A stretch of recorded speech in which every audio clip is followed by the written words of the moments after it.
আপনি কি জানেন ইতালিতে এমন একটা শহর রয়েছে যেখানে মানুষের মারা যাওয়া নিষেধ? কি অবাক হচ্ছেন তো আমার কথাটি শুনে?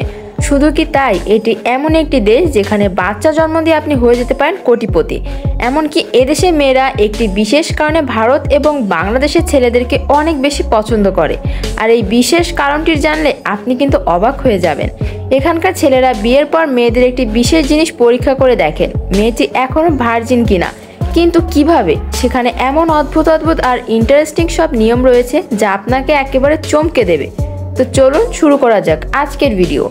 আজকে আমরা জেনে আসি একটু অদ্ভুত নিয়ম সম্পর্কে, আর ভিডিওটি একটু স্কিপ না করে কিন্তু আপনাকে শেষ পর্যন্ত দেখতে থাকুন। আর যদি আমাদের ভিডিও আপনি নতুন দেখে থাকেন তাহলে কিন্তু এখন একটি সাবস্ক্রাইব করে পাশে থাকবেন। আমাদের মায়াজাত চ্যানেল থেকে ভিডিওটি দেখার জন্য আপনাদের অসংখ্য অসংখ্য ধন্যবাদ। ইতালি এমন একটি দেশ যেখানে জনসংখ্যা দিন দিন এত পরিমাণ কমে যাচ্ছে যেখানে শুধুমাত্র বাচ্চা জন্ম দেওয়ার জন্য পুরস্কার ঘোষণা করছেন সেখানকার সরকার। যদি কোনো বাচ্চা জন্ম দেয় তাহলে পেয়ে যাবে ব্র্যান্ডের কার, থাকার জন্য বাড়ি এবং পুরো 5 বছরের জন্য খাবার ফ্রি। এমনকি সাথে সাথে পেয়ে যাবে 2 কোটি টাকা। কিন্তু তারপরও সেখানে কেউ বাচ্চা জন্ম দিতে আগ্রহী নয়। কিন্তু কেন? যেখানে ভারত এবং বাংলাদেশের প্রতি সেকেন্ডে 20 মিনিটে কিন্তু বাচ্চা জন্মগ্রহণ করে যায়, সেখানে ইতালির বাচ্চা জন্মের হার খুবই কম। তাই দেশটির অবস্থার দিক থেকে কতটা বেহাল তা আপনি যদি এটি শুনে সে দেশে কিন্তু চলে যান তাহলে আপনি কিছুই পাবেন না। কেননা এই অফার শুধুমাত্র সেখানকার নাগরিকদের জন্যই প্রযোজ্য। ইতালির পাস্তা এবং পিৎজা পুরো বিশ্বের বিখ্যাত। আপনি যদি এই দেশের খাবারগুলো একবার খান আপনি কিন্তু বারবার খেতে চাইবেন। তাছাড়া কিন্তু এখানকার মতো বিশ্ববিখ্যাত এটি এমন একটি দেশ যেখানে শুধু মানুষের জন্যই নয়, জীবজন্তুর জন্য রয়েছে কঠিন আইন। কিভাবে মানুষ পশু লালন পালন করবে সেটাও নিয়ে রয়েছে খুব শক্ত নিয়ম। এমনকি শুনেছেন কোথাও এখানকার মেয়েরা খুবই সুন্দরী, স্বাস্থ্য সচেতন দিক দিয়ে কিন্তু অনেক আগ্রহী। এই দেশ পৃথিবীর 2য় স্থানে রয়েছে।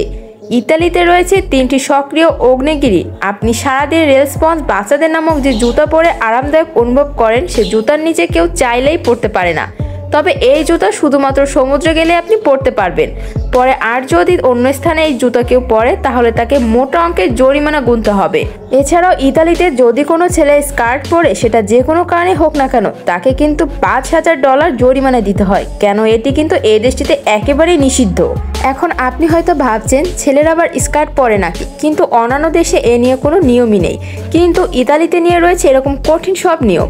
ইতালি ইউরোপ মহাদেশের একটি দেশ যার আয়তন প্রায় 3,13,040 বর্গ কিলোমিটার এবং জনসংখ্যা প্রায় 6 কোটি।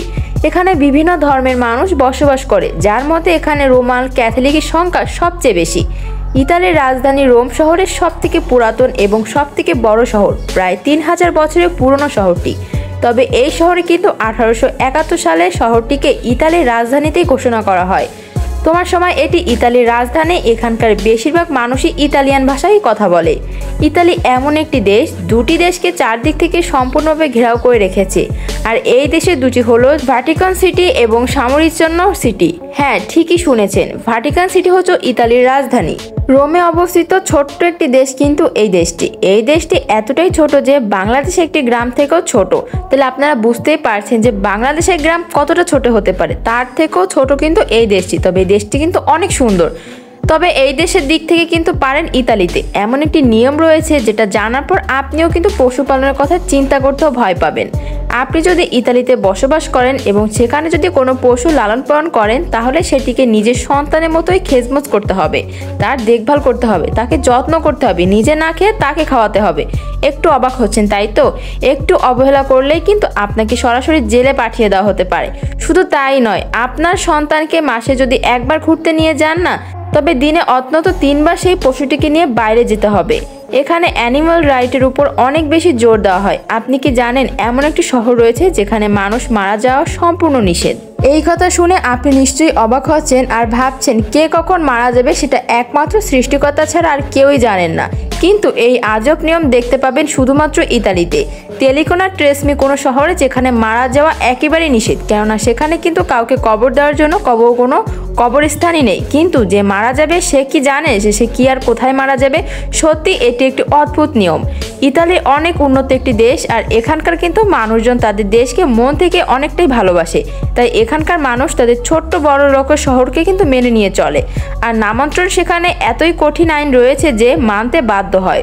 সৌন্দর্যে ভরপুর ইতালি দেশটি। তবে ইতালিতে প্রতি বছর বিভিন্ন দেশ থেকে পর্যটক ঘুরতে আসে, আর এই দেশে পর্যটন খাত থেকে প্রচুর পয়সা ইনকাম করে। অন্যান্য দেশের চেয়ে অনেকটাই এগিয়ে রয়েছে ইতালি এখানে শিক্ষার হার। এখানে শিক্ষার হার কিন্তু 99.95%।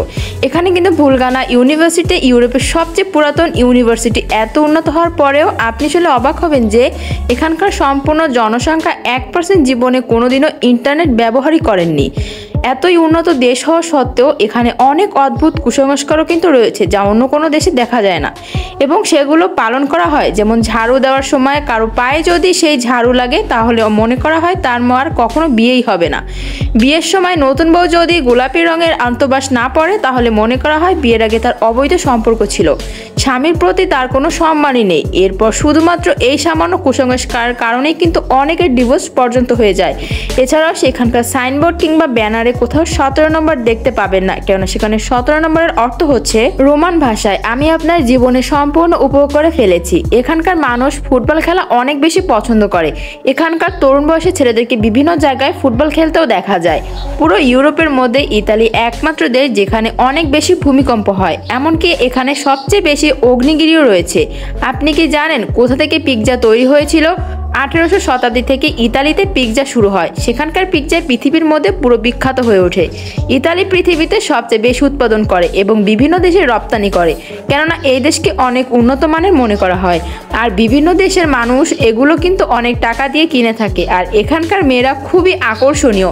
এখানকার ছেলে মেয়েদের পৃথিবীর সবচেয়ে রোমান্টিক মানুষ বলে মনে করা হয়। এখানকার মেয়েরা বাংলাদেশ ও ভারতের ছেলেদেরকে অনেক বেশি পছন্দ করে। তবে এর পেছনে একটা বিশেষ কারণ রয়েছে, আর তা হলো এসব দেশের ছেলেদের একজন সঙ্গীর সাথে সারা জীবন কাটিয়ে দেয়। এজন্য তারা এসব দেশের ছেলেদেরকে অনেক বেশি পছন্দ করে। এদেশের বেশিরভাগ ছেলেমেয়েরা কোনো ধর্মে বিশ্বাস করে না। তারা সবাই বিয়ে ছাড়া রুমমেট করতে এবং নিজের ইচ্ছা মতো জীবন কাটাতেই বেশি পছন্দ করে। এখানে সিঙ্গেল মেয়ে অথবা ছেলে পাওয়া খুবই কঠিন, কিন্তু বিয়ের পরে যদি তাদের আকর্ষণ খুবই কম। আর বিয়ের পর বাচ্চা জন্মদানের প্রতি আকর্ষণ নেই বললেই তাদের চলে। এখানকার মেয়েরা তাদের ফিগার এবং সৌন্দর্য বজায় রাখার জন্য বাচ্চা জন্ম দিতে চায় না। এখানকার এক শহরে রয়েছে খুবই অদ্ভুত একটি নিয়ম। এই শহরে আপনি শুধুমাত্র কালো রঙের বোট চালাতে পারবেন না, অন্য কোনো রঙের বোট চালাতে পারবেন না। আপনাকে সাথে সাথে জরিমানা করা হবে, এমনকি আপনাকে 3 বছরের জেলও হতে পারে। সেখানকার কবরস্থান এবং হাসপাতাল নেই বললেই চলে। এই কথাটি শুনলে কিন্তু আপনারা আরও অবাক হবেন। এই দেশটিতে কিন্তু কবরস্থান এবং হাসপাতাল ছাড়া সব জায়গায় আপনাকে হাসি মুখে থাকতে হবে। এসব জায়গায় হাসলে কিন্তু আপনার রয়েছে বড় ধরনের বিপদ। প্রতি বছর এই দেশের সৌন্দর্য দেখতে বিভিন্ন দেশ থেকে প্রায় 5 কোটি পর্যটক আসে। পর্যটকের দিক দিয়ে কিন্তু ইতালি 5ম স্থানে রয়েছে। ইতালি দেশটি এতটাই সুন্দর, সবার মন কেড়ে বাধ্য করে। বন্ধুরা, এই ছিল আমার আজকের ভিডিও। আপনাদের কাছে ইতালি দেশটি কেমন লাগলো অবশ্যই কিন্তু কমেন্ট করে জানাবেন। আমাদের মায়া জাদুর ছোট্ট চ্যানেল থেকে ভিডিওটি দেখার জন্য আপনাদের অসংখ্য ধন্যবাদ।